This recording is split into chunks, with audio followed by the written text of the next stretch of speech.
லூக்கா சுவிசேஷம் 17ஆம் அதிகாரம் 17ஆம் வசனத்தில் மற்ற 9 பேர் எங்கே? இயேசு கிறிஸ்துனுடைய கேள்வி. 10 குஷ்டரோகிகள் இயேசுவை சந்திக்கிறார்கள். அவர்கள் தூரத்தில் நின்று இயேசுவை பார்த்து மிகுந்த சத்தமிட்டு அவர்கள் சுகமடைய ஆண்டவரிடத்தில் கெஞ்சுகிறார்கள். 12ஆம் வசனத்தில் இருக்கிற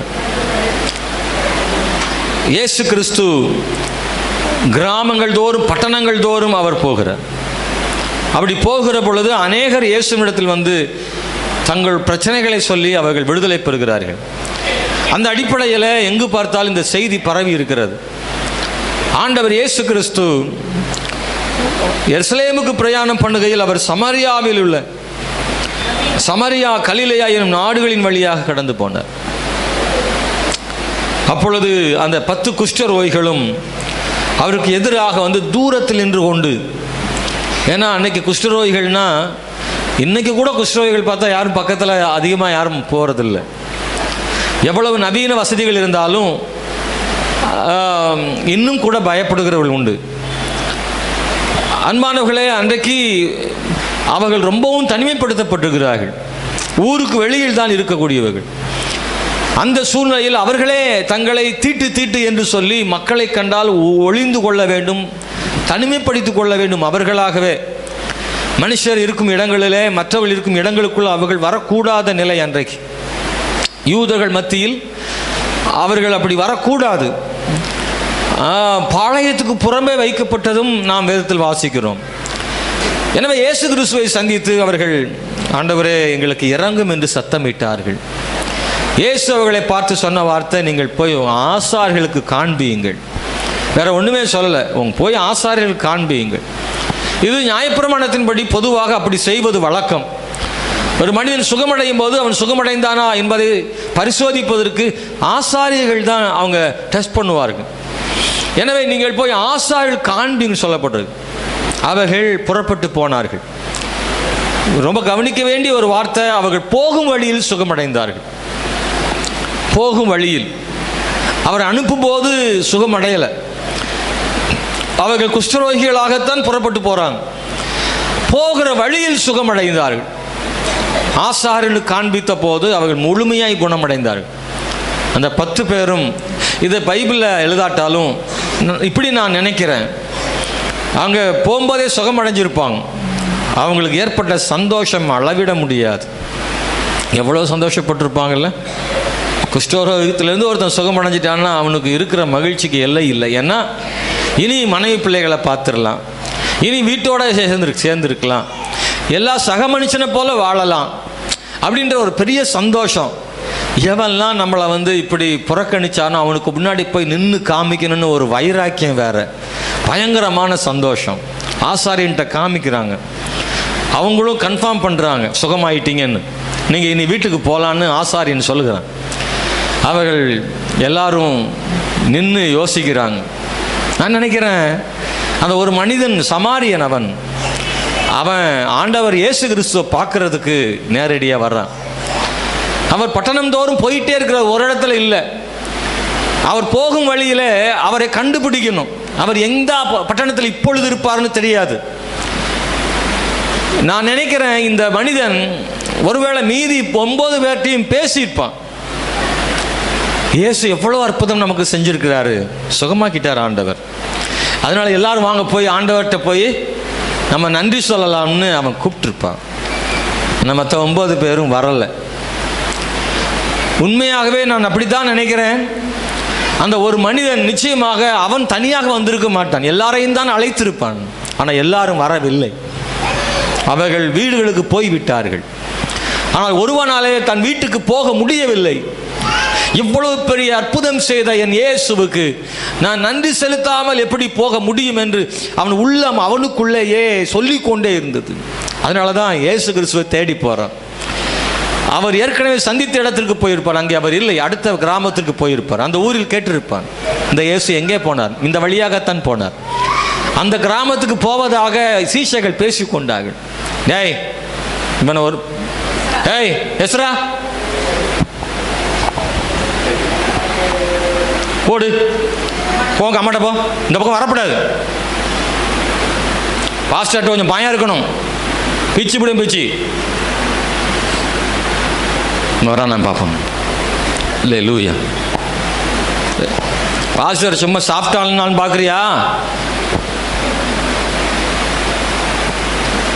அல்லே லூயா, கவனிக்கிறீங்களா? சோத்திரம், நல்லா கவனிங்க. இந்த ஒருவனுக்கு மனதில் தோன்றிய எண்ணம் மீதி 9 பேருக்கு தோன்றவில்லை. இயேசுவை கண்டுபிடிக்கிறான். இயேசுவினிடத்தில் வந்து அவன் தன்னை ஒப்பு கொடுக்கிறான். ஆண்டவரே உமக்கு நன்றி என்று சொல்லுகிறான். இயேசு கிறிஸ்து கேட்ட முதல் கேள்வி, அந்த கேள்வி அவர் கேட்கிறார், அந்த 10 பேர், நான் சுகமானவர்கள் 10 பேர் அல்லவா, மற்ற 9 பேர் எங்கே? அந்த 9 பேர் மேல ஆண்டவர் கவனம் செலுத்துகிறார். தேவனுடைய பிள்ளைகளை, அவரிடத்தில் வந்தவர்களை குறித்து சந்தோஷப்படுகிறார், வராதவர்களை குறித்து அக்கறைப்படுகிறார். வராதவர்களை குறித்து ஆண்டவருக்கு அக்கறை இருக்கு. வந்தவர்கள் மேல் அன்பு வைக்கிறார், நேசிக்கிறார், பாராட்டுகிறார். அவனை பாராட்டுறார். இவன் அந்நியனை, இவனை தவிர மற்றவர்கள் வரவில்லை என்று இவனை அந்த இடத்தில் பாராட்டுறாரு. ஆனால் வராதவங்களை பற்றி அக்கறைப்படுகிறார். அந்த 9 பேரும் வந்திருக்க வேண்டும் அல்லவா? ஆண்டவர் இயேசு கிறிஸ்து வந்தவனை பார்த்து நல்லதப்பா போய் வா என்று மட்டும் சொல்லிவிடவில்லை. மற்ற 9 பேர் எங்கேன்னு கேட்கறதன் மூலமா ஆண்டவர் என்ன சொல்ல வர்றார் அப்படின்னா, ஆண்டவருக்கு நன்றி செலுத்த வேண்டும் என்று ஆண்டவர் எதிர்பார்க்கிறார். அந்த 9 பேர் இன்னைக்கு நீங்களும் நானும் கூட இந்த 10 குஷ்டரோகிகளை போல தான் நம்முடைய வாழ்விலும். குஷ்டரோகியும் பாவத்துக்கு ஒப்பிட்டு சொல்லப்பட்டிருக்கு பைபிளில். குஷ்டரோகம் பாவத்துக்கு ஒப்பிடப்பட்டிருக்கிறது. நம்முடைய குஷ்டரோகத்தை கர்த்தர் மாற்றினார், நம்மை குணமாக்கினார். நம்முடைய பாவ குஷ்டரோகங்களை கர்த்தர் சுகமாக்கினார். இந்த உலகத்தில் எவரும் சுகமாக்க முடியாத ஒரு வியாதி என்னவென்றால் பாவம் என்கிற குஷ்டரோகம். அதை ஆண்டவர் சுகமாக்கினார். நாம் நன்றி உள்ளவர்களாக இயேசுவினிடத்தில் வந்து நன்றி செலுத்த வேண்டும். 2 விதங்களில். ஒன்று, நம்முடைய சரீரத்திற்கும் தேவன் சுகம் கொடுத்தார், நம்முடைய ஆத்மாவிலும் தேவன் சுகம் கொடுத்தார். இவ்வளவு பெரிய நன்மை செய்த இயேசுவுக்கு நன்றி செலுத்த நாம் கடமைப்பட்டிருக்கிறோம். எங்கே என்று கேட்கிறார். ஆதியாகமம் புத்தகம் 3ஆம் அதிகாரம் 9ஆம் வசனத்தில் கூட எங்கே அப்படின்னு தேவன் ஒரு கேள்வியை கேட்கிறார். யாரை பார்த்து கேட்கிறார் அப்படின்னா, ஆதாம் ஏவாளை பார்த்து, ஆதாமே நீ எங்கே இருக்கிறாய்? ஸ்தோத்திரம். இந்த லூக்கா 17:17க்கும் ஆதியாகமம் 3:9க்கும் இடையில ஒரு சின்ன தொடர்பு இருக்கு. நாம் கொஞ்சம் கூர்ந்து கவனித்தால் அது நமக்கு புரியும். அங்கேயும் நன்றி செலுத்த வராத, நன்றி இல்லாமல் போன 9 பேரை பற்றி எங்கே என்று கேட்கிறார் இயேசு. ஆதியாகமத்திலும் கூட எல்லாம் செய்த தேவனை மறந்து நன்றியற்றவனாக பிசாசின் வார்த்தை கீழ்ப்படிந்து கனியை புசித்து பாவம் செய்து செடிகளுக்குள்ளே மறைந்து இருக்கிற ஆதாமை பார்த்து ஆண்டவர் கேட்கிறார், கர்த்தரை துதிப்பதற்காக இருந்த லூசிபர் விழுந்து போனதற்கு பதிலாக ஆதாமை துதிக்கும்படியாக, நன்றி செலுத்தும்படியாகத்தான் ஆதாம் உருவாக்கப்பட்டான். அந்த பணியை மறந்து தேவன் தன்னை துதிப்பதற்காக ஏற்படுத்தின நோக்கத்தை விட்டுவிட்டு அவரை விட்டு தூரம் போனானே, அவருக்கு விரோதமாக பாவம் செய்து போனானே, அவனை தேடி சொல்றாரு, என்னை துதிக்கும் இடத்தை விட்டு எங்கே போனாய்? அல்லேலூயா. இயேசுவுக்கு சுகம் தந்த இயேசுவுக்கு நன்றி செலுத்த மறந்து போன 9 பேர், தேவனை துதிக்கும்படி உருவாக்கப்பட்ட ஆதாம், மறந்து போன ஆதாமையும் கூட எங்கே என்று ஆண்டவர் கேட்கிறாரு. அன்பானவர்களே, இந்த அடிப்படையில் தேவனை துதிப்பதையும் தேவனுக்கு நன்றி செலுத்துவதையும் கர்த்தர் நிச்சயமாக விரும்புகிறார். இந்த 2 கூட்டமும் எப்போதும் இருக்கிறது. இயேசு கிறிஸ்துவின் காலத்தில் மட்டுமல்ல, பழைய ஏற்பாட்டு காலத்தில் மட்டுமல்ல, நம்முடைய இந்த காலத்திலும் கூட 2 விதமான கூட்டம் இருக்கத்தான் செய்கிறது. அது எப்பொழுதும் இருக்கும். ஒரு கூட்டம் தேவனுக்கு நன்றி சொல்ல மறக்காத கூட்டம், இன்னொரு கூட்டம் எவ்வளவு நன்மை பெற்றாலும் நன்றி சொல்லாத ஒரு கூட்டம் இருக்கும். இவைகளில் பெருங்கூட்டம் எதுவென்றால் நன்றி சொல்லாத கூட்டம் தான். அல்லேலூயா. அப்படித்தானே? ஸ்தோத்திரம். ஒருவனை படைத்தால் ஒருவனும் வரல. அந்த ஒருவனும் கூட ஆண்டவரை நன்றி செலுத்தாம போயிட்டான். 10 பேரில் சுகமாக்கினதுல 9 பேர் வரல, ஒருத்தன் தான் வந்தான். இதை கேட்கிற தேவனுடைய பிள்ளைகளே, நம்முடைய தேவன் மிகவும் அன்பானவர். அவர் இந்த சம்பவத்தில் நீங்கள் படிக்கும்போது ஆண்டவர் எல்லாருக்குமானவர். அவர் சமரியாவுக்கும் போனார், கலிலேயாவுக்கும் போனார்னு சொல்லப்பட்டு. அவர் ஸ்தோத்திரம் எல்லாருமே ஜெபித்தார்கள். அனைவரும் இறங்கும் என்று சத்தமிட்டார்கள். அனைவருக்கும் அவர் சுகம் கொடுத்தார். அன்பானவர்களே, ஸ்தோத்திரம் சந்தோஷமும் கூட ஒரு மனுஷனை மறக்க செய். 9 பேர் ஏன் வரல? அதுக்கு என்ன காரணம்? சந்தோஷம் தான். எத்தனை பேர் கவனிக்கிறீங்க? நீங்கள் யோசிக்கிறீங்களா? இந்த 9 பேர் ஏன் ஆண்டவர்கிட்ட வரல, இயேசு கிறிஸ்துவை தேடி வரலன்னா, இயேசுவினிடத்தில் வர விடாமல் தடுத்தது எது? சந்தோஷம்தான். ஏன்? சுகமான சந்தோஷம். சுகமான சந்தோஷத்தில் வீட்டுக்கு போயிட்டேன். அன்பானவர்களே, குறைவுகளும் தேவனை மறக்க செய்யும், அதிக நிறைவும் தேவனை மறக்க செய்யும். பணமே இல்லாட்டாலும் கர்த்தரை மறக்க செய்யும், நிறைய பணம் இருந்தாலும் மறக்க செய்யும். அதனால தான் அன்னன்னைக்கு அளந்து தாரும்னு வேதத்தில் சொல்லப்பட்டிருக்கு. ஆசீர்வாதமாக இருக்கிறவர்கள் எல்லாரும் தேவனை விட்டு விட்டார்களா? இல்லை. ஆசீர்வாதமாக இருக்கிறவர்கள் கர்த்தரை தேடுறவங்களும் இருக்காங்க. ஆனால் சோதனைகள் அதிகம். நம்முடைய வாழ்க்கையில் இல்லாமல் இருந்தாலும் அதிகம் இருந்தாலும் கர்த்தரை விட்டுவிட வேண்டாம். அவருக்கு நன்றி சொல்ல மறந்துட வேண்டாம். எவ்வளோ கீழே இருந்தாலும் அவரை விட்டுற வேண்டாம், எவ்வளோ மேலே இருந்தாலும் விட்டுற வேண்டாம். கர்த்தர் நம்மை நிச்சயமாக நன்றி சொல்லும் இடத்திலே வைப்பாராக. நாம் நன்றி உள்ளவர்களாக இருப்போமாக. நன்றி செலுத்தின அந்த ஒருவனைப் போல கர்த்தர் நம்மை ஆசீர்வதிப்பாராக. நான் இந்த கால வேளையில் ஒரு 4 காரியங்களை உங்களோடு பகிர்ந்து கொள்ள விரும்புகிறேன். முதல்ல ஒன்று, நான் ஏன் அவருக்கு நன்றி சொல்ல வேண்டும்? எதற்காக நான் இயேசுவுக்கு நன்றி உடையவனாக இருக்க வேண்டும்? இந்த உலகத்தில் நீங்கள் பார்க்கும்பொழுது நன்றி இல்லாதவர்கள் நிறைய பேர் இருப்பாங்கல்ல. நம்ம கூட சிலராக சொல்லியிருப்போம், நன்றி இல்லாத ஜென்மம் அப்படின்னு சிலர் திட்டிருப்பீங்க நீங்கள். ஏன்னா நீங்கள் நன்மை செஞ்சுருப்பீங்க, ஆனால் அவங்க உங்களை என்ன செஞ்சுருப்பாங்க? மறந்துருப்பாங்க. வேதத்தில் கூட யோசேப்பு ஒருவனுக்கு நன்மை செய்தான். சிறையில் சொப்பனம் கண்டவனுக்கு யோசேப்பு சொப்பனத்துக்கு விளக்கம் கொடுத்து, நீ 3 நாளிலே அரண்மனையில் பார்வோனுக்கு முன்பாக நிற்பாய், உன்னை உயர்ந்திருப்பாய்ன்னு சொல்ல. அப்படியே நடந்தது. அவன் போகும்போதே சொன்னான், நீ அப்படி உயர்ந்து இருக்கும்போது என்னையும் நினச்சி இந்த சிறையிலிருந்து விடுவிக்கணும்னு சொன்னான். ஆனால் போன உடனே அவன் அப்படியே மறந்து போனான். ஓராண்டு காலமாக நினைக்கல. அதுக்கப்புறம் தான் ராஜாவுக்கு சொப்பனம் வந்தப்பறம் தான் அவனுக்கே ஞாபகத்துக்கு வருது. நன்மை பெற்ற பலர் மறந்து போனவர்கள் நிறைய பேர் இந்த உலகத்தில் உண்டு அன்பானவர்களே. ஆனால் நீங்களும் நானும் அப்படிப்பட்டவர்களாக இருக்கக்கூடாது என்பதில் நாம் உறுதியாக இருக்க வேண்டும். நான் ஆண்டவருக்கு ஏன் நன்றி உடையவனாக இருக்கணும் அப்படின்னு சொன்னால், முதல்ல ஏன் அவரை துதிக்கணும்னா, நான் உருவாக்கப்பட்டது நோக்கமே அவரை துதிப்பதற்காகத்தான். அல்லேலூயா. ஏசாயா புஸ்தகம் 43ஆம் அதிகாரம் 21ஆம் வசனத்தில் வாசிக்கும்போது அங்கே சொல்லப்பட்டிருக்கிறது, இந்த ஜனத்தை எனக்கென்று ஏற்படுத்தினேன், இவர்கள் என் துதியை சொல்லி வருவார்கள்னு ஏசாயா தீர்க்கதரிசி அங்கே இஸ்ரவேல் ஜனங்களை பற்றி சொல்லுகிறான். எனவே இந்த ஜனத்தை நான் இதுக்காகத்தான் உருவாக்கி இருக்கிறேன், இதற்காகவே நான் ஏற்படுத்தி இருக்கிறேன். இவர்கள் என் துதியை சொல்லி வருவார்கள்.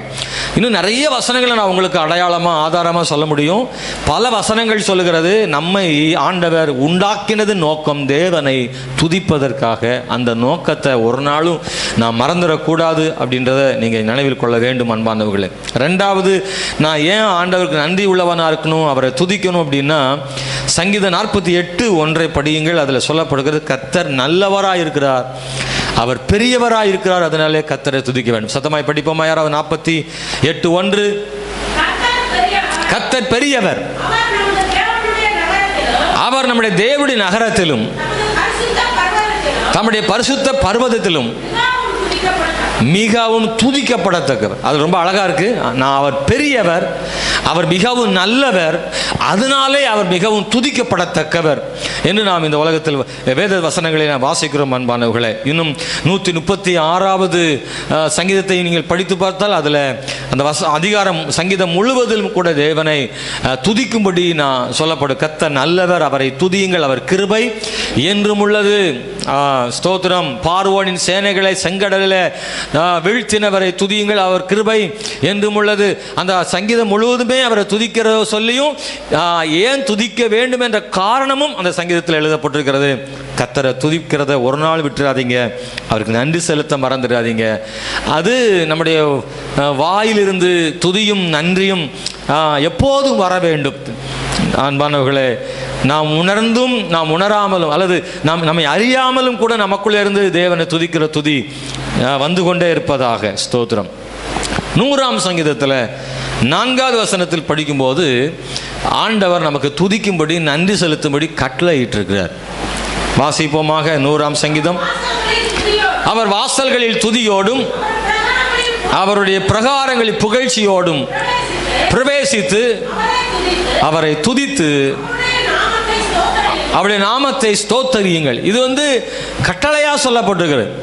அவருடைய நாமத்தை துதிக்க வேண்டும் என்று கட்டளையாக சொல்லப்பட்டிருக்கிறது. ஜபத்தில் துதி இருக்கணும், துதிக்குள்ள நன்றி இருக்கணும். அல்லேலூயா. துதி இல்லாத ஜபம் வெறுமையான ஜபமாக இருக்கும்ல. ஆமாம், அந்த துதி என்பது நாம் என்னை தேவன் படைத்தார் என்பதற்காக மட்டுமல்ல, அவ்வப்போது செய்து வருகிற நன்மைகளுக்காகவும் தேவருக்கு நாம் நன்றி செலுத்த வேண்டிய இடத்துல நாம் இருக்கிறோம் அன்பார்கள். அவர் நன்மை இல்லாட்டாலும் கர்த்தரை துதிக்கணும். அதாவது எனக்கு என்ன நன்மை செய்தார் அப்படின்னு ஒருத்தன் கேட்டால் அவங்களும் துதிக்கணும். எனக்கு கர்த்தர் நன்மை செய்தாரான்னு யோசிக்கிறவனும் கர்த்தரை துதிக்கணும். ஏன்னா இந்த உலகத்தில் நம்மை படைத்ததற்காகவும் சுவாசம் கொடுத்ததற்காக நாம் தேவனை துதிக்க வேண்டிய இடத்துல இருக்கணும். அவர் தேவனாக இருப்பதனாலே துதிக்கணும். அவர் நமக்காக சிலுவையில் மரித்தாரே, அதற்காக துதிக்கணும். இன்னைக்கு எனக்கு சோறு தண்ணி தரல, இன்னைக்கு எனக்கு உதவி செய்யலை அப்படின்றதுனால இல்லை, ஆண்டவர் நமக்காக ஜீவனை கொடுத்தாரே, அதற்காகவே தேவனை துதிக்கணும். இந்த பூமியிலும் கர்த்தர் நமக்கு நன்மை செய்திருக்கிறார். அல்லேலூயா. எனவே கர்த்தரை நாம் துதிக்க வேண்டிய இடத்துல இருக்கிறோம். 4வது பார்த்தீங்கன்னா, ஏன் துதிக்கணும்னா அது பலியை விட விலை உயர்ந்தது. சங்கீதம் 69ஆம் சங்கீதத்தில் எடுத்து 30-31 வசனங்களை வாசிக்க போகிறோம். 69ஆம் சங்கீதத்தில் 30-31வது வசனம். தேவனுடைய நாமத்தை பாட்டினால் துதித்து கொம்பும் விரிகுளமும் உள்ள காள எருதை பார்க்கிலும் இதுவே கர்த்தருக்கு பிரியமாயிருக்கும். அப்படின்னா ஆண்டவர் கம்பேர் பண்றார், எதையும் ஒப்பிடுகிறார். ஆண்டவர் அவரை துதிக்கிற துதியையும் தேவனுக்கு செலுத்துகிற பலியையும் ஒப்பிடுகிறாரு. பாருங்கள், ஜனங்கள் தேவனுக்கு பலி செலுத்தினார்கள். அதுவும் சொல்லும் பொழுது கொம்பும் விரிகுளமும் உள்ள காள எருதை பார்க்கிலும் இதுவே கர்த்தருக்கு பிரியமாக இருக்கும். பாருங்க, பலி செலுத்தணும்னு நியாயப்பிரமாணத்தில் சொன்னது ஆண்டவர் தான். ஆனால் இப்போ சொல்றாரு, நீ தேவனுக்காக செலுத்துகிற பலியை விட நீ தேவனை துதிக்கிறாய் அல்லவா, அது ரொம்ப உயர்ந்தது. பலி பாருங்க, விருப்பமே இல்லாமல் கூட செஞ்சிடலாம். காசு கொடுத்தா பலி செலுத்திடலாம், பணம் இருந்தால் பலி செலுத்த முடியும். ஆனால் துதி மனம் இருந்தால் தான் பண்ண முடியும். ஒரு கையை தட்ட முடியுமா தேவனுக்காக? கர்த்தர் நல்லவர், உங்களுக்கு மகிமை உண்டாவதாக ஆண்டவரே. பணம் இருந்தால் பலி செலுத்திடலாம், மனம் இருந்தால் தான் துதிக்க முடியும். எத்தனை பேருக்கு புரியுது? இல்லை, யாருனாலும் பலி செலுத்திடலாம். அதனால தான் ஆண்டவர் பலியை மாற்றிட்டார். இந்த ஆண்டவர் நினைச்சாரு, இந்த ஜனங்களுக்கு பலி செலுத்துகிற முறையை கொண்டு வந்தால் அந்த ஆடு மாடுகளை வெட்டி பலி செலுத்தும் பொழுது அது படுகிற வேதனைகளை பார்த்து நம்ம பாவத்துக்காக இந்த மாடு ஆடு வெட்டப்படுகிறதுன்னு அவன் உணர்ந்து அவன் பாவம் செய்ய மாட்டான்னு ஆண்டவர் நினச்சி அதை கொடுத்தா அவன் ரூபாயை தூக்கி போட்டு பலி செலுத்திட்டு போயிட்டே இருக்கிறான். எத்தனை பாவம் செஞ்சாலும் ஒரு ஆடு அல்லது ஆடு வாங்க முடியலன்னா ஒரு புறா குஞ்சு ஏதோ ஒன்று ரெடி பண்ணி போஜன பலி, சர்வாங்க தகன பலி, ஏதோ ஒரு பலியை செலுத்திட்டு போயிட்டான். அதனால பாவம் இன்னும் எளிமையாக போயிடுச்சு அவனுக்கு. ஆகவே சர்வசாதாரணமாக பலி ஒரு பொருட்டாக எண்ணப்படாமல் அது ஒரு சாதாரணமாக மாறி போய்விட்டது. அதனால தான் ஆண்டவர் ஒரே பலியாக தம் குமாரனே இந்த உலகத்தில் ஆண்டவர் கொடுத்தார். ஸ்தோத்திரம், அல்லேலூயா. அன்பானவர்களே, ஆண்டவர் சொல்றாரு, இந்த பலியை விட உயர்ந்தது எதுன்னா தேவனை துதிக்கிற துதி. ஸ்தோத்திரம். அதனால தான் நாம் புதிய ஏற்பாட்டில் வாசிக்கிறேன், உதடுகளின் கனியாகிய ஸ்தோத்திர பலியை அவருக்கு என்ன செய்யுங்க, செலுத்து. காளைகளின் பலியை விட ஸ்தோத்திர பலி ரொம்ப உயர்ந்தது. எந்த வீட்டில் ஸ்தோத்திர பலி இருந்துகிட்டே இருக்கோ அந்த வீட்டில் ஒரு ஆசீர்வாதம் இருக்கும். அல்லேலூயா. நீங்கள் என்ன வேலை செய்தாலும் ஆண்டவரை தோத்திரம் பண்ணிட்டே நீங்கள் வேலைகளை என்ன செய்யுங்க. அதை நீங்கள் மறந்துட வேணாம், நன்றிப்பான்னு சொல்லுங்கள். சமைக்கும்போது பெண்கள் அல்லது வேலை செய்யும்போது பெண்கள், வெளியில் வேலை செய்கிற பெண்கள், நீங்கள் வேலை செஞ்சிட்டு இருக்கும்போது நீங்கள் தேவனை என்ன செய்யுங்க, துதிக்கும்படி கேட்குறேன். சகோதரர்களை, நீங்கள் வேலை செய்யும்போது துதிக்க முடியும், வாகனம் ஓட்டும்போது துதிக்க முடியும், எந்த நிலையிலையும் கர்த்தரை துதிக்க முடியும். அதை தொடர்ந்து செய்ய அன்போடு கேட்குறேன். ஒரு நாளும் துதி வீணாகாது, துதிக்கு பலன் உண்டு. ஆமென். ஐந்தாவதாக ஏன் துதிக்கணும் தெரியுமா? நம்முடைய இரட்சகர் இயேசு கூட துதித்திருக்கிறார், நன்றி செலுத்தியிருக்கிறார். நீங்கள் யோவான் சுவிசேஷம் 11ஆம் அதிகாரம் 41ஆம் வசனத்திலும், மத்தேயு சுவிசேஷம் 11ஆம் அதிகாரம் 25ஆம் வசனத்திலும் இயேசு அவர் ஸ்தோத்திரம் பண்ணியிருக்கிறார், அவர் துதித்திருக்கிறார். அவர் ஒலிவ மலைக்கு போகும்போது ஸ்தோத்திர பாட்டை பாடினார்கள்னு அந்த வசனத்தில் எழுதப்பட்டிருக்கிறது. அப்பத்தை எடுத்து ஸ்தோத்திரம் பண்ணி அதை பிட்டு தம் சீஷர் கொடுத்தார்னு எழுதப்பட்டிருக்கிறது. லாசரு கல்லறைக்கு முன்னாடி நின்று தேவனை ஸ்தோத்திரம் பண்ணினார்னு இருக்கிறது. இன்னும் பல இடங்களில் இயேசு கிறிஸ்து ஸ்தோத்திரம் பண்ணினார் அப்படின்றது சொல்லப்பட்டிருக்கிறது.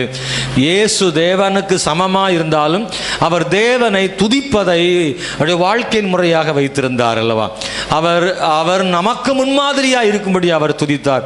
எனவே நாமும் அவரை பின்பற்றுகிறதுனால, அவர் சீஷராக இருப்பதனால நாம் அவரை பின்பற்றி அவரை துதிக்க வேண்டும். ஆறாவதாக அப்போஸ்தலர் கால சபை மக்கள் கர்த்தரை என்ன செய்தாங்க, துதித்தார்கள்னு அப்போஸ்தலர் நடபடிகள் 2ஆம் அதிகாரம் 46ஆம் வசனத்தில் வாசிக்க முடியும். ஏழாவதாக நாம் ஏன் துதிக்கணும்னா, அன்பானவர்களே, இந்த துதி இல்லாத ஜபம் வலிமையாக இல்லாத ஜபமாக மாறிவிடுகிறது. எனவே நம்முடைய ஜபங்களில் துதி கட்டாயம் இருக்க வேண்டும். மாத்திரமல்ல, எப்படி துதிக்கணும் அப்படின்னு நமக்கு வேதம் கற்றுக் கொடுத்திருக்கிறது. நாம் தேவனை துதிக்கும் போது சும்மா நன்றி ஆண்டவரே அப்படின்னு சும்மா சொல்லிடுறதில்ல. அது நம்முடைய நன்றி துதி ஸ்தோத்திரம் எப்படி இருக்கணும் அப்படின்னா, அது ஆவியோடும் கருத்தோடும் என்ன செய்யணுமா இருக்கணும். அது வலிமையானது. 1 கொரிந்தியர் புஸ்தகம் 14ஆம் அதிகாரம் 15வது வசனத்திலும் சங்கீதம் 47:7 நாம் இதை காண முடியும். ஒரு அல்லேலூயா சொல்ல கையை வருத்தி. ஆமென். அல்லேலூயா. ஸ்தோத்திரம். நம்முடைய துதி வலிமை நிறைந்ததாக இருக்கணும்னா அது ஆவியோடும் கருத்தோடும் என்ன செய்யணுமா பாடுறதும், ஆவியோடும் கருத்தோடும் பாடுறோம். ஏன்னா துதியிலையும் நன்றியிலையும் இந்த பாட்டு ஒன்று என்ன செய்யுது இருக்கு.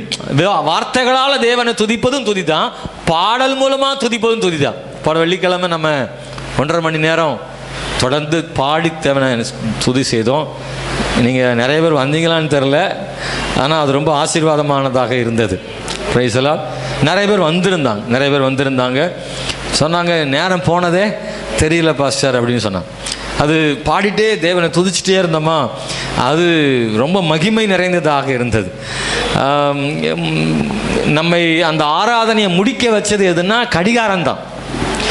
கடிகாரம் மட்டும் 8 ஆகலைன்னா இன்னும் போயிட்டே இருந்திருக்கும். கடிகாரம் 8 ஆனதுனால நான் முடித்தேன். அந்த முள் வந்துருச்சு 8க்கு. அது வரல அப்படின்னா இன்னும் 1 மணி நேரம் ஓடிட்டே இருந்திருக்கும். நிறுத்துவதற்கு மனமின்றி அந்த ஆராதனை போயிட்டே இருந்துச்சு. அவர் துதிக்கப்படத்தக்கவர். ஹல்லேலூயா. அவர் நமக்கு செய்த நன்மைகளையும் நம்ம நடத்தின பாதைகளையும் நினச்சி பாடிட்டே இருக்கலாம். அல்லேலூயா. எனக்கு நல்லா கீபோர்டு வாசிக்கிற ஒரு ஆளை கொடுத்து மைக்கை கொடுத்து பாடுங்கன்னா ஒரு நாள் முழுசும் நான் பாடிட்டே இருப்பேன். சோறு தண்ணி எனக்கு வேண்டாம். அல்லேலூயா. இப்படி ஒரு மைக்கை கொடுத்து ஒரு கீபோர்டு வாசிக்க சொல்லி நீங்கள் பாடிட்டே இருங்க பாஸ்டர், நான் பாடிட்டே இருப்பேன். அல்லேலூயா. எனக்கு ரொம்ப ஆசை, பாடிட்டே இருக்கணும்னு ரொம்ப ஆசை. ஏன்னா ஆண்டவரை பாடுவது அவ்வளவு இனிமையானது, மகிழ்ச்சியானது. பாட பாட தேவ பிரசன்னம் நம்ம மேலே இறங்கி வருமே. அல்லேலூயா. அவரை துதிங்க, அவரை துதிக்க மறந்துடாதீங்க. அந்த பாடல்கள் துதி பாடலாக வெளிவரட்டும். அது ஆவியோடும் கருத்தோடும் பாடணும்னு சொல்லியிருக்கு. ஆவியோடும் கருத்தோடும் கர்த்தருக்கு துதிக்கணும்னு சொல்லியிருக்குல்ல. சில நேரத்தில் ஆவியில் துதிக்கிறன்றது அந்த விஷயத்தில் கருத்தை விட்டுருவாங்க. ஏன்னா அர்த்தமில்லாமல் ஆவியில் துதிக்கிறது இல்லை, அந்த கருத்தும் நமக்கு என்ன செய்யணும் தேவை. சில கருத்து இருக்கும், ஆனால் ஆவி என்ன செய்யாது இருக்காது. ரொம்ப சிலர்லாம் கருத்தாக பேசுவாங்க, ஆவி இருக்காது. சிலர் ஆவியாக இருப்பாங்க, ஆனால் கருத்து என்ன செய்ய இருக்காது. ஆண்டவரே சொல்கிறாரு, நீ ஆவியோடும் இரு, கருத்தோடும் இரு, ரெண்டுமே இருக்கணும். வாழ்க்கையில் ஆவியுள்ள வாழ்க்கை, பரிசுத்தாவியில் நிறைந்த வாழ்க்கை இருக்கணும், கருத்து இருக்கணும். சிலர்லாம் ஆவியானவர் நடத்துறாருன்னு எக்குத்தப்பா போய்கிட்டே இருப்பான். அப்படி இருந்துடக்கூடாது. இல்லை, ஆவியான சொல்கிறபடி செய்கிறேன்னு அவங்க பாட்டுக்கு போயிட்டே இருப்பாங்க. ஆனால் வாழ்க்கையில் அர்த்தமற்ற வாழ்க்கையாக இருக்கும், அர்த்தமுள்ள வாழ்க்கை இருக்கணும்னு சொல்கிறார். பாருங்க, ரெண்டாவது நம்முடைய துதி, நன்றி செலுத்துதல் எப்படிப்பட்டதாக இருக்கணும்னா, முழு மனதோடும் முழு இருதயத்தோடும் செம்மையான இருதயத்தோடு இருக்கணுமா. நல்லா கவனிங்க. ஒன்று முழுமையான இருதயம், செம்மையான இருதயம், சரியான இருதயம். இந்த ரெண்டும் அவசியம் தேவை. முதல்ல முழுமையான இருதயம். அங்கே இருதயத்தினால தூரமாக இருக்கிறாங்கன்றாங்க. அப்போ அது இரட்டை வாழ்க்கை ஆயிடுது. வாய் மட்டும்தான் அவரை துதிக்குது, உள்ள எங்கேயோ தூரத்தில் இருக்கு. நம்ம சர்ச்சிலையும் சிலர் அப்படி இருப்பாங்க, வாய் துதிச்சுக்கிட்டே இருக்கும், ஆனால் உள்ளம் வெளியூரில் இருக்கும். உள்ளம் ஆமாவா இல்லையா? அப்படி இருக்குமா இருக்காதா? சில நமக்கே இருக்கும்ல, திடீர்னு ஞாபகம் வரும் ஏதாவது, ஆனால் பாடிட்டே இருப்போம். நம்மள மாதிரி திறமைசாலி உலகத்தில் யாருமே கிடையாதுங்க. பாடிட்டே இன்னொன்று சிந்திக்கிற அளவுக்கு நமக்கு திறமை என்ன செய்யுது இருக்குது. ஆனால் பாட்டு தப்பு இல்லாமல் பாட்டு வரும். பாடி பாடி பாடி பாடி பழகினதுனால மனப்பாடம் ஆகி போச்சு. ஆனால் பாடிட்டே இருப்போம், கையும் உயர்த்துவோம், அல்லையிலையாவும் சொல்லிக்கிடுவோம், பாஸ்ட்டு சொன்னால் எளிமையாக நின்றுக்கிடுவோம். ஆனால் சிந்தனை எங்கவோ நம்ம வீட்டிலையும் இருக்கும். அதாவது ஸ்தோத்திரம், ஒலியை விட ஒளி வேகமானது. சொல்லுங்கள், ஒலியை விட ஒளி வேகமானது. என்ன ரெண்டும் ஒன்றா தானே தெரியுதுன்றீங்களா? ஒலி சத்தம், சத்தத்தை விட ஒளி வெளிச்சம் வேகமானது. ஆமாவா இல்லையா? இந்த தீபாவளிக்கு பட்டாசு போடுறாங்கல்ல, வானத்தில் வந்து வெடிச்சிரும், அந்த வெளிச்சம் தெரிஞ்சிடும். ஆனால் கொஞ்ச நேரம் கழித்து தான் டம்முன்னு சத்தமே என்ன செய்யும் வரும். அந்த டம்முன்னு சத்தமும் அந்த பிரகாசமான பூ மாதிரி வருதில்ல, அதுவும் ஒரே நேரத்தில் தான் என்ன செய்யுது நடக்குது. வெடித்த உடனே அது என்ன செய்யுது, வெளிச்சம் தெரியுது. ஆனால் நமக்கு ஃபஸ்ட்டு தெரிகிறது என்னது? கேட்குறது ஃபஸ்ட்டு வருதா, பார்க்கறது ஃபஸ்ட்டு வருதா? அப்போ அந்த ஒளி தான் முதல்ல தெரியுது, அப்போ தான் ஒலி கேட்குது, வெளிச்சம். இதில் எது வேகமானது? ஒலி வேகமா ஒளி வேகமா அப்படின்னா ஒளி தான் வேகம், வெளிச்சம் தான் வேகம். ஸ்தோத்திரம். ஆனால் இந்த ரெண்டை விட வேகம் எதுன்னா நம்ம மனசு. பயங்கர ஸ்பீடு. இந்த ஒலியும் ஒளியும் போய் சேர்றதுக்குள்ள என் மனசு கூடல் நகர் போயிடும், சிக்கந்த சாவடி போயிடும், சிலருக்கெல்லாம் சென்னைக்கே போயிடும், ஒரு நிமிஷத்தில் போயிடும். ஆனால் ஒலியோ ஒரு நிமிஷத்தில் சென்னைக்கெல்லாம் போகாது. ஆனால் நம்ம மனசு சென்னையில் சைதாப்பேட்டையில் போய் நிற்கும். அவ்வளோ வேகமானது நம்முடைய மனசு. அதனால தான் ஆண்டவர் சொல்கிறாரு, உன் மனசு முழு மனசாக கர்த்தரை துதி, முழு மனசாக கர்த்தரை துதி. நம்ம வாழ்க்கையில் நிறைய நேரம் முழு மனசாக கர்த்தரை துதிக்காதனால அதனுடைய பலனை நம்ம என்ன செய்யலை, பெற்றுக்கொள்ளலை. அப்படியே முழு மனசாக கர்த்தரை துதிக்கும் போது நமக்குள்ளே தேவ பிரசன்னம் இருக்கும். நம்முடைய சில கண்கள் கலங்கி கண்ணீர்லாம் கூட வரும். நம்ம அழுதுருவோம், அவருடைய அன்பை நினச்சி, அவர் செய்த நன்மைகளை நினச்சி நம்ம அழுதுருவோம். சின்சியராக இருப்போம். யார் துதிக்கிறாங்களோ அதை பற்றிலாம் கவலைப்பட மாட்டோம், நம்ம என்ன செய்வோம், துதிப்போம். இது ஒரு மனதான துதி. அதோடு சேர்த்து ஆண்டவர் சொல்கிறாரு, 111 சங்கீதம் 1வது வசனத்தை வாசிக்கும்படி கேட்கிறேன். 111 சங்கீதம் 1வது வசனம். செம்மையா, அல்லேலூயா, செம்மையானுடைய சத்தத்திலும் சபையிலும் கர்த்தரை முழு இருதயத்தோடும் துதிப்பேன். அப்போ செம்மையானவர்களுடைய சபை, இது ரெண்டுமே அவசியம் தேவைப்படுது. முழு இருதயமும் செம்மையான இருதயம் இல்லை, பாவம் நிறைந்த இருதயத்தோடு நாம் துதிக்கும் துதி வந்து பயனற்றது. பரிசுத்தமான இருதயமும் ரொம்ப அவசியமாக நமக்கு தேவைப்படுகிறது இல்லை. அதனால தான் ஆண்டவர் சொல்லிட்டாரு, உள்ளம் சரியில்லைன்னா நீ வாயினால் துதிச்சு பிரயோஜனம் இல்லைன்றார். அப்போ உள்ளமும் சரியாக என்ன செய்யணும், இருக்க வேண்டும். மனசில் இருந்து துதிக்கணும் ஆண்டவரை. அது ரொம்ப உதடுகளில் அல்ல, உள்ளத்தில் இருந்தது. 3வது எப்படிலாம் கர்த்தரை துதிக்கணுமா, சங்கீதம் 47, 1, 98, 4 நிறையா சங்கீதங்கள் அப்படி இருக்கு. கைத்தட்டலோடு, கைத்தாளத்தோடு, முழக்கத்தோடு, ஸ்தோத்திரம், கைகளை உயர்த்தி சில நேரம் நடனத்தோடும் சொல்லியிருக்கு. டான்ஸ் ஆடி ஆராதிக்கலாமா? பைபிளில் சொல்லியிருக்கு ஆடி ஆராதிக்கலாம். ஆனால் உங்கள் ஆட்டம் வந்து ரெக்கார்ட் டான்ஸ் மாதிரி ஆகிடக்கூடாது. இன்றைக்கி நிறைய இடங்களில் ஆடி பாடி துதிக்கிறாங்க. ஆனால் அதெல்லாம் எப்படி தெரியுமா இருக்குது, மாறிடுச்சு. டான்ஸ் ஆடுறதெல்லாம் தப்பாக போயிடுச்சு. தாவீது இவங்கள மாதிரிலாம் இன்றைக்கி ஆடுற மாதிரி ஆட்கள்லாம் தாவீது என்ன செய்யலை, ஆடலை. இன்றைக்கெல்லாம் பாப் டான்ஸு, கரகாட்டம் என்னெல்லாமோ ஆடுறாங்க. லைவ் வர்ஷிப்னு கான்செப்ட் நடத்தி பார்த்திங்கன்னா டான்ஸ் ஆடி ஸ்டேஜில் கதாநாயகிகள்லாம் நிறைய இருக்காங்க. பாடி ஆடி துதிக்கிறாங்க. நான் அவங்கள குறை சொல்கிறதுக்காக நான் சொல்லலை. நம்முடைய பாட்டு நடனமும் வந்து ஆவிக்குள்ளானதாக இருக்க வேண்டும். Price the Lord. சில பெரிய கூட்டங்களில் பார்த்தீங்கன்னா அங்கே ஆடுவாங்க, இங்கே ஆடுவாங்க, கர்ச்சிப்பை சுற்றி ஆடுறான், ஒருத்தனை தோல் மேலே ஏற்றிக்கிட்டு ஆடுறான், ஒரு 5-6 பொம்பளை பிள்ளை இப்படி ரவுண்ட் அடித்து ஆடுது. கடைசியில் பார்த்தா என்னெல்லாமோ நடக்கு, கேலி கூத்தா மாறிடுச்சு. நடனமாடி கர்த்தரை ஆராதிக்கிற விஷயம் வந்து கேலி கூத்தா இன்னைக்கு மாறி போயிடுச்சு. வேதத்தில் நடனமாடி தேவனை ஆராதனை செய்த அந்த விஷயத்தை அர்த்தமுள்ளதாக வேதத்தில் தாவீது செய்ததை இன்னைக்கு அர்த்தமற்றதாக நடனமாடி தேவன் என்ன செய்கிறாங்க, அவங்க ஆராதிக்கிறாங்க. அர்த்தமற்றதாக போயிடுச்சுது. அதாவது நடனம் தேவனை துதிப்பதற்கு பயன்பட்டது. இப்போ நடனம் அவங்கள மேன்மைப்படுத்துறதுக்கு நடனம் என்ன செய்யுது, ஸ்டெப்பெல்லாம் போடுறான். ஒருத்தர் சொல்கிறாரு, நீ 40 நாள் உபவாசம் இருக்கிறத விட 2 ஸ்டெப்பு போட்டால் உனக்கு அபிஷேகம் கிடைக்குமா. என்ன உபதேசமாக இருக்குது. அப்படி ஒரு பாசிட்டிவ் பிரசங்கம் பண்ணுறாரு. இன்றைக்கி நான் சொல்கிறேன் உங்களுக்கு, அது சம்மந்தமாக சில கூட்டம் நடத்தும். இன்றைக்கி ரொம்ப உபதேசங்கள் ரொம்ப கெட்டு போய் கிடக்கு. சபை விசுவாசிகள் ரொம்ப கேர்ஃபுல்லாக இருக்கணும். அல்லேலூயா.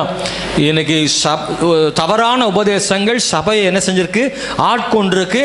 சபைக்குள்ளே விசுவாசிகளே தவறான உபதேசத்தை ஏற்றுக்கொள்ளும் அளவுக்கு இன்னைக்கு ஒரு நயவஞ்சக ஆவி இந்த கடைசி காலத்தில் வந்திருக்கு. ரொம்ப எச்சரிக்கையாக இருக்கணும். அல்லேலூயா.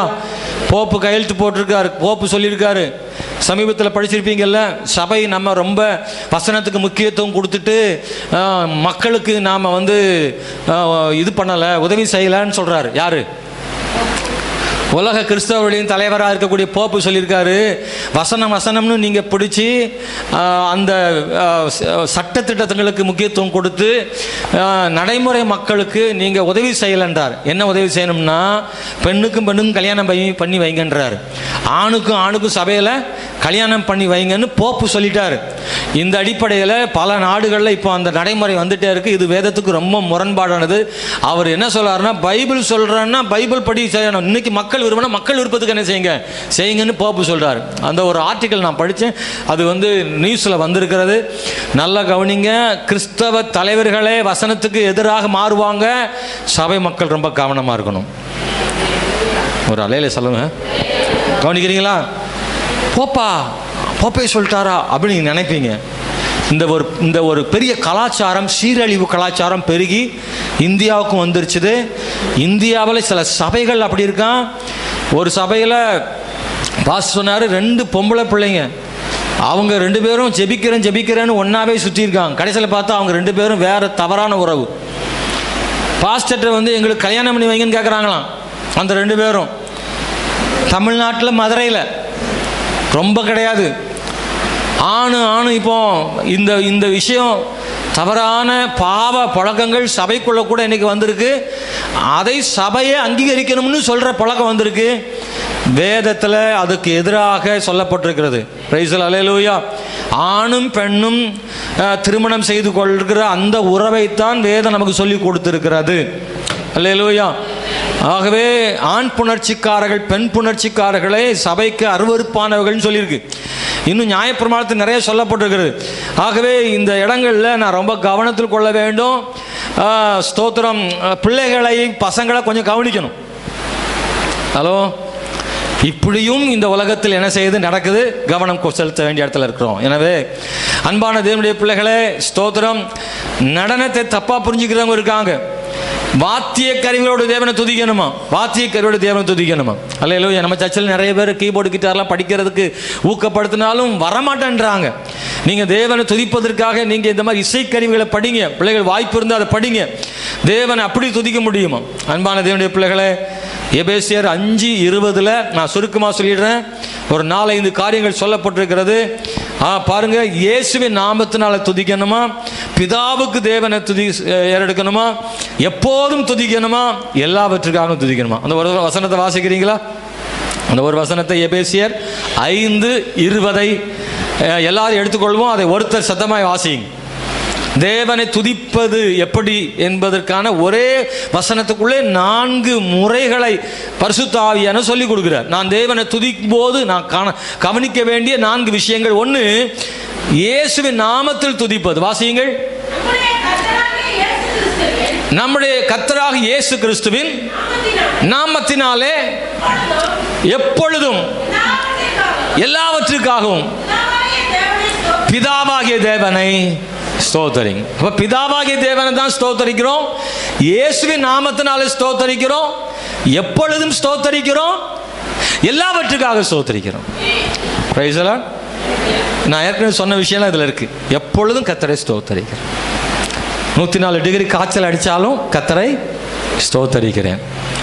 கையில் நாளைக்கு என்ன செய்யணும்னு தெரியல, ஆனாலும் கர்த்தரை ஸ்தோத்தரி. ஏத்த வீட்டுக்காரி கேவலமாக பேசுகிறா, அப்பொழுதும் கர்த்தரை ஸ்தோத்தரிக்கிறேன். நிந்தனை அவமானங்கள், அப்பொழுதும் கர்த்தரை ஸ்தோத்தரிக்கிறேன். அவ்வளோ எளிதா பாஸ்டர், அவ்வளோ ஈஸியாக பாஸ்டர்? கஷ்டம்தான். ஆனால் பைபிள் சொல்கிறபடி நாம் செய்யணும். ஆமென், அல்லேலூயா. கர்த்தர் சாபங்களை ஆசீர்வாதமாய் கர்த்தர் மாற்றுவார். ஆமென், அல்லேலூயா. தேவனுடைய பிள்ளைகளே, தேவனை துதித்த மனிதர்கள் வேதத்தில் நிறைய பேர் இருக்காங்க. நான் இன்னைக்கு சில விஷயங்களை வேகமாக தான் சொல்லி கொண்டு போகிறேன். சிங்கத்தின் கெபிக்குள்ளே, அந்த சிங்கக்கெபியின் அனுபவத்துக்குள் போகும் முன்பு தானியேல் கர்த்தரை துதித்தான்னு நான் வாசிக்கிறோம். ஜெபம் பண்ணி கர்த்தரை துதித்தான். வழக்கமாக செய்கிறபடி அவனுக்கு தெரியும் நான் என்னை சிங்கக்கபியில் போடுவாங்கன்னு. ஏன்னா யாராவது அப்படி செய்தால், எந்த தேவனை ஆராதனை செய்தாலும், ராஜாவை தவிர எந்த தேவனை ஆராதனை செய்தாலும் துதித்தாலும் அவர்கள் சிங்கக்கபியில் போடப்படுவார்கள்னு சட்டம். இவைகள் அறிந்திருந்தும், அந்த வார்த்தை அதில் இருக்கு, இதெல்லாம் அறிந்திருந்தும் தானியேல் என்ன செய்தாலும் கர்த்தரை துதித்தான் அப்படின்னு சொல்லி சொல்லப்பட்டிருக்கு. தானியேல் 6:10 இருக்கு. சிறைக்குள்ளே காயங்கள் மத்தியிலும் தேவனை துதித்த பவுலும் சீலாவும், இவங்க எல்லாம் நிறைவுகளில் அல்ல, குறைவுகளில் தேவனை துதித்தவர்கள். தேவன் அவர்கள் நிறைவாக்கினர். துதித்தவர்கள் ஒரு நாள் கெட்டு போனதில்லை. அவங்களுக்கு தேவன் கிருபை செய்தார். மற்ற 9 பேர் அங்கே, ஒருவன் மாத்திரமா நான் சொல்கிறேன், ஆண்டவரே நான் உம்மை துதிப்பேன் ஆண்டவரே. 9 பேரை பற்றி எனக்கு தெரியலை, ஆனால் நான் உம்மை துதிப்பதை நிறுத்துவதில்லை. நான் உமக்கு நன்றி உள்ளவனாக இருக்கிறேன் ஆண்டவரே. கர்த்தர் என்ன செய்தார் என்று நான் கேட்பதில்லை, கர்த்தர் எனக்கு எல்லாம் செய்திருக்கிறார் என்று தான் நான் சொல்லுகிறேன். அல்லேலூயா. ஒரு நாளும் சொல்லிடாதீங்க எனக்கு என்ன செஞ்சிட்டார் ஆண்டவர் அப்படின்னு சொல்லிடாதீங்க. ஆமென், ஸ்தோத்திரம். கர்த்தர் எனக்கு எல்லாம் செய்திருக்கிறார். லாசரு கல்லறை முன்பு இயேசு கிறிஸ்து, நான் சொன்ன ஏற்கனவே, அவர் துதித்தார்னு. எரிகோ கோட்டையை சுற்றி அவர்கள் ஆர்ப்பரித்தார்கள். இந்த ஆர்ப்பரித்தார்கள் அப்படின்ற என்ன ஆர்ப்பரிச்சிருப்பாங்க? தேவனை தான் துதிச்சிருப்பாங்க. எரிகோ கோட்டை கீழே விழுந்து போனதுன்னு சொல்லப்படும். தேவனை துதிக்க மறுக்கிறவர்கள், ஆண்டவருக்கு நன்றி சொல்ல தயங்குகிறவர்கள், என்ன காரணத்தினால அவங்க ஆண்டவருக்கு நன்றி சொல்லலை அப்படின்னா, ஒன்று, தன்னை உயர்வாகவும் பெருமையாகவும் யார் நினைக்கிறாங்களோ அவங்க தேவனை துதிக்க மாட்டாங்க, நன்றி செலுத்த மாட்டாங்க. ஆமாவா இல்லையா? நீங்கள் அப்படி யோசித்து பாருங்களேன். நான் அப்படி யோசித்து பார்த்தேன், எதனால மக்கள் துதிக்காதவங்க ஏன் துதிக்கலை, அவருக்கு நன்றி செலுத்தலை அப்படின்னா, அவங்களுக்குள்ள தன்னை பற்றிய உயர்வான எண்ணமும் பெருமையும் இருப்பதுனால தேவனை துதிக்கலை. லூசிஃபர் தேவனை துதிக்க வேண்டியவன், துதித்து கொண்டிருந்தவன் தான். அவனுக்குள்ள வந்த ஒரே ஒரு சின்ன பெருமை இருக்குல்ல, நான் ஆண்டவரை விட அழகா இருக்கேன், அவரை விட பிரகாசமா இருக்கிறேன், அவருக்கு இணையா உயரத்தில் இருக்கிறேன், அவரை விட மேலே போனால் இன்னும் நல்லா இருக்கும்னு ஒரு பெருமை வந்த உடனே அவன் துதிக்கிறத நிறுத்திட்டான். ஆண்டவருக்கு நன்றி செலுத்தாதவர்கள் பெருமை உள்ளவர்களாக இருக்கிறார்கள், தன்னை உயர்வாக நினைக்கிறாங்க. ரெண்டாவது, சங்கீதம் 115:17 எழுதியிருக்கு, மரித்தவர்களும் மௌனத்தில் இறங்கினவர்களும் தேவனை துதியார்கள் அப்படின்னு இருக்கு. யார் தேவனை துதிக்க மாட்டாங்க, நன்றி சொல்ல மாட்டாங்க அப்படின்னா, மரித்தவர்களும் மௌனத்தில் இறங்கினவர்களும். அது மரித்தவர்கள் யார்? மௌனத்தில் இறங்கினவர்கள் யார் அப்படின்னா சரீரப்பிரகாரமாக மரித்தவர்களும் துதிக்கிறதுல அவங்க இளைப்பாறிட்டாங்க. ஆனால் மௌனத்தில் இறங்கினவர்கள், ஆத்மாவிலே மரித்து போனவர்களும் தேவன் என்ன செய்யறதில்ல? துதிக்கிறது இல்லை. செத்து போன அந்த ஆவிக்குரிய ஜீவியம் இருக்குல்ல, உயிரற்ற ஆத்மா, ஆவிக்குரிய வாழ்விலே மரித்து போன நிலைமையில் இருக்கக்கூடியவர்கள் தேவனை துதிக்க மாட்டாங்க. மங்கி எரிகிற திரியை போல, அணைந்து போன திரியை போல, ஆவிக்குரிய வாழ்க்கையில் அப்படியே சோர்ந்து போய் ஒன்றுமில்லாமல், ஆவி அனலும் இல்லாமல் குளிரும் இல்லாமல் அணைந்து போன இருக்கிறாங்களா, அவங்க தேவனை துதிக்க மாட்டாங்க. மூணாவது, தேவ அன்பையும் அவருடைய நன்மைகளையும் உணராதவர்கள் தேவனை துதிக்க மாட்டாங்க. அல்லேலூயா. ஆண்டவருடைய அன்பையும் அவருடைய நன்மைகளையும் உணராதவங்க தேவனை துதிக்க மாட்டாங்க. பேதுரு வாழ்வில் மனம் கசந்து அழுதான். அவனை மனம் கசந்து அழ செய்தது எது? யாரா சொல்கிறீங்களா? கரெக்டாக மறுதளிச்சிட்டான், அப்புறம் மனம் கசந்து அழுதான்ல, அவன் அழுததுக்கு காரணம் என்னன்னு நினைக்கிறீங்க? அவன் மறுதளித்த பிறகு அப்போ புரியுது, ஆண்டவர் எவ்வளோ நல்லவர், நம்மளை மறுதளிச்சிட்டமேன்னு. அவர் கூட இருந்ததெல்லாம் யோசித்து பார்த்துருப்பான். ஒரு நிமிஷத்தில் சேவல் கூவுன உடனே இவ்வளோ பெரிய நல்ல ஆண்டவரை நம்ம மறுதளிச்சிட்டோமே, அவர் சொல்லியும் மறுதளிச்சிட்டோமே அப்படின்னு ஆண்டவரை நினச்சி பார்த்த உடனே, அவர் நல்லவராக இல்லாமல் இருந்தால் அவன் மறுதளிச்சு அப்படி போயிருப்பான்ல. அவர் நல்லவர், அன்புள்ளவர்ன்றதுனால தான் மறுபடியும் ஆண்டவர்கிட்ட வரணும்னு தோணுச்சு. அந்த தேவ அன்பையும் அவர் செய்த நன்மைகளையும் உணர்கிற ஒரு மனுஷனால் துதிக்காமல் இருக்க முடியாது. இந்த காலவேளையில் அவருடைய அன்பையும் நன்மைகளையும் உணர்வோம் அன்பானவர்களே. வேதத்தில் துதித்த இன்னும் பலர் உண்டு. மிரியம் கர்த்தரை துதித்தாள், அன்னாள் தேவனை துதித்திருக்கிறாள், தாவீது தேவனை துதித்திருக்கிறாள், சாலமோன் ராஜா தேவனை துதித்திருக்கிறான், எலிசபெத் தேவனை துதிச்சிருக்கிறாங்க இல்லை அன்பானவர்களே. பவுல் தேவனை துதிச்சிருக்கிறான். கண்களை மூடி ஜெபம் பண்ண போகிறோம். இன்னைக்கு நம்முடைய வாழ்க்கையில், நம்முடைய துதியில் நாம் நன்றி செலுத்துவதில் ஒரு புதிய பரிமாணம் உண்டாகட்டும். இன்னும் ஒரு உயரத்துக்கு நாம் வருவோம், இன்னும் ஒரு மாற்றத்திற்கு வருவோம். நாம் இதுவரைக்கும் நன்றி செலுத்துகிறவங்களாக தான் இருக்கிறோம், நான் மறுக்க முடியாது. நம்ம எல்லாரும் ஆண்டவருக்கு நன்றி செலுத்துகிறவங்க தான். ஆனால் அது இன்னும் ஒரு உயர்ந்த எல்லைக்கு வரட்டும், கூடுதலாக நம்முடைய நன்றி அதிகமாகட்டும். நான் இந்த 2023 வருஷத்தை விட 2024 வருஷம் என்னுடைய துதியும் நன்றி செலுத்துதலும் கொஞ்சம் அதிகமாகட்டும்னு ஆண்டவர்கிட்ட நாம் எல்லோரும் ஜெபம் பண்ண போகிறோம். எழுமி நின்று நமக்கு ஒரு 5 நிமிடங்கள் இருக்குது. நம்ம ஆண்டவரை மகிமைப்படுத்த போகிறோம், ஆண்டவர்கிட்ட ஒப்பு கொடுக்க போகிறோம். என்னை ஒரு துதிக்கிறவனாக என்னை மாற்றுங்க.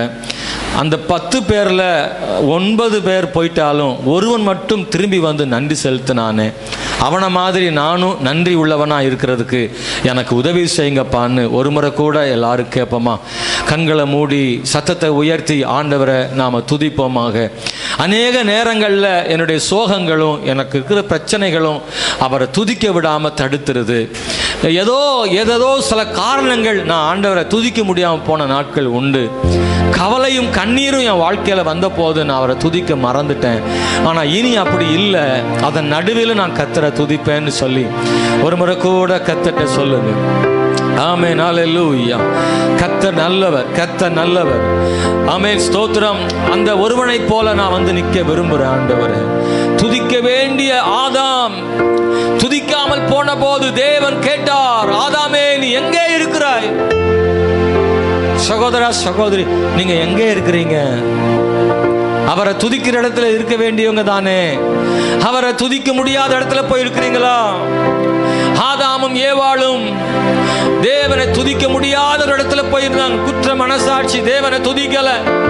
ஒவ்வொரு நாளும் சாயங்காலம் கர்த்தர் வரும்பொழுது அவரோடு கூட பகலின் குளிர்ச்சியான வேலையில உலாவுவார்கள், அவரோடு நெருங்கி இருப்பார்கள், அவரை துதிப்பார்கள். ஆனா இன்னைக்கு துதிக்க வரல, அவரை பார்க்க வரல, அவரோடு உலாவ வரல, ஆதாமும் ஏவாளும் வரல. அதனாலதான் கர்த்தர் கேட்கிறார், என்னை துதிப்பதற்கும் புகழுவதற்கும் தினமும் வருவாயே, எங்கே ஆதாம், எங்கே போனாய்? 10 பேருக்கும் சுகம் கொடுத்தேனே, 9 பேர் எங்கே? அவங்க எங்கே போனார்கள்? நம்ம சர்ச்சிலையும் நிறைய பேர் அற்புதங்களை பெற்ற பலர் உண்டு. அவர்கள் தேவனை மறந்து போனார்கள், சபையை விட்டு போனார்கள், இயேசுவை மட்டும் மறந்து போனார்கள். அவர்கள் சுகம் மாத்திரம் போதும் என்று ஒதுங்கி கொண்டார்கள். இந்த 9 குஷ்டரோகிகளைப் போல பலரும் கூட சுகம் பெற்று இயேசு வேண்டாம் என்று வீட்டுக்கு போய்விட்டார்கள். ஆனால் ஒருவனைப் போல நீங்களும் நானும் இங்கே வந்திருக்கிறோம். எனக்கு இயேசு போதும் என்று சொல்லி, அற்புதம் எனக்கு கிடைத்தாலும் சரி, அற்புதம் எனக்கு கிடைக்காவிட்டாலும் சரி, இந்த நல்ல இயேசுவை நான் எப்பொழுதும் ஆராதிப்பேன். எவ்வளவு கண்ணீர், எவ்வளவு கஷ்டம் வந்தாலும் அந்த ஒருவனை போல நான் நிற்பேன் என்று நீங்களும் நானும் இங்கே வந்திருக்கிறோம். பெரும் கூட்டம் வரல, பெரும் கூட்டம் வரல, ஒரு சிறு கூட்டம் ஆண்டவர்ட்ட வந்திருக்கோம்.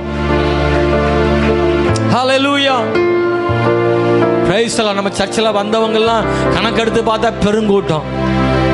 எல்லா சபைகளும் அப்படித்தான் இருக்கு. பெரிய பெரிய சபைகள்லையும் அப்படித்தான் கேள்விப்படுறோம். ஒரு வழியா வர்றாங்க, அற்புதங்கள் படுறாங்க, இன்னொரு வழியாக இன்னொரு வாசல் வழியா சபை விட்டு போயிடுறாங்க. எல்லா சபைகள்லையும் உள்ளே வரும் கூட்டம் நிறைய இருக்கு, ஆனா வெளியே போற கூட்டமும் நிறைய இருக்கு. ஆனா ஒரு சிறு கூட்டம் மட்டும்தான் சபைக்குள்ளேயே இருக்கிறது. அது அவருடைய வருகைக்காய் காத்து இருக்கிறது. இயேசு வருவார், அவரை சந்திப்பதற்கு காத்திருக்கும் கூட்டம், இயேசுவை சந்திக்கிற கூட்டம் ஒரு கூட்டம், ஒரு சின்ன கூட்டம் தான். அற்புதம் பெறுவதற்காக வரும் கூட்டம் பெரும் கூட்டம். இயேசுவை மேகத்தில் மத்திய ஆகாயத்தில் சந்திக்கிற கூட்டம் சிறு கூட்டம். 9 பேர் அந்த கூட்டத்தில் நான் இல்லை, அந்த ஒருவன் என்கிற கூட்டத்தில் நான் இருக்க விரும்புகிறேன். நான் அற்புதம் பெறுவதற்காக இயேசுவை சந்தித்தது மட்டுமல்ல, ஆமே ஸ்தோத்திரம், அவரோடு வாழ்வதற்காக, நன்றி செலுத்துவதற்காக, மத்திய ஆகாயத்தில் சந்திப்பதற்கும் நான் ஆயத்தமாக இருக்கிற கூட்டத்தில் நான் இருக்க விரும்புகிறேன். ஹல்லேலூயா, ஹல்லேலூயா. கர்த்தாவே மை ஸ்தோத்திரம், நன்றியோடு நாங்கள் துதிக்கிறோம் தேவனே.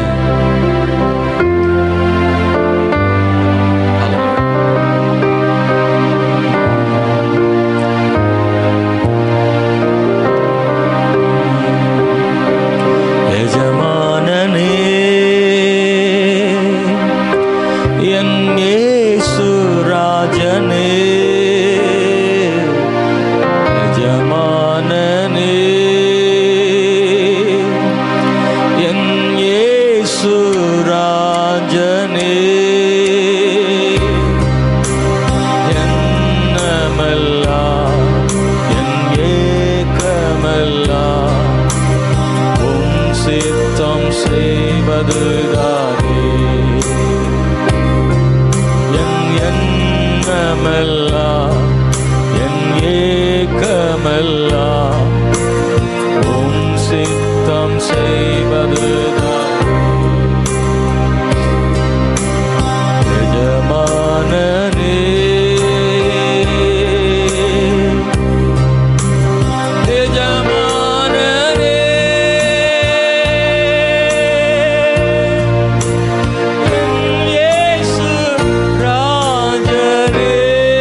சொல்றான் ஆண்டவரே, பரலோகம் திறந்தீரையா,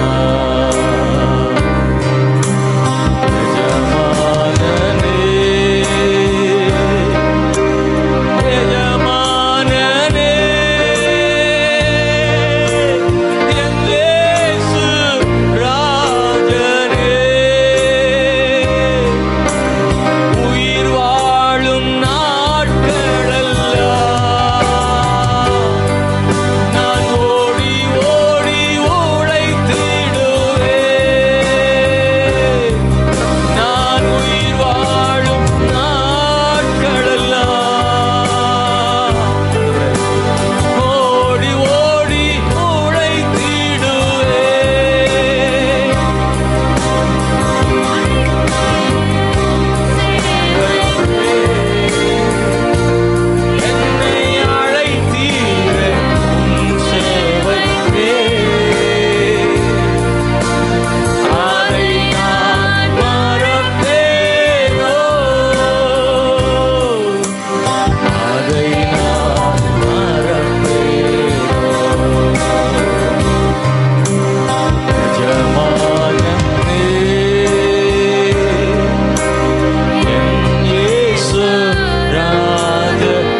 செய்வதுதானே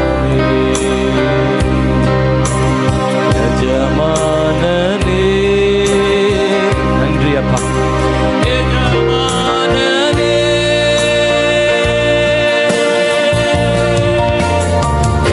இயேசு ராஜனே.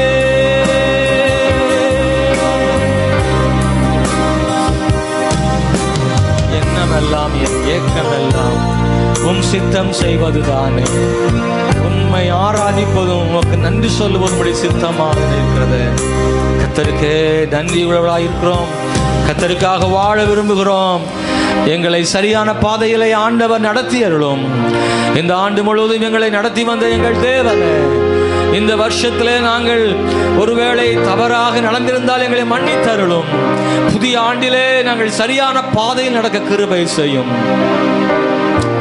வாக்குத்தத்தங்களை நிறைவேற்றுகிறவர் ஆண்டவரை, எங்கள் மேல் உள்ள தவறுகளினால் நாங்கள் சில வாக்குத்தத்தங்களை பெற முடியாமல் போயிருந்தால் வருகிற வருஷத்தில் வாக்குத்தத்தங்களை சுதந்தரிக்க தேவன் கிருபை செய்யுங்கப்பா. ஆண்டவரே ஸ்தோத்திரம்.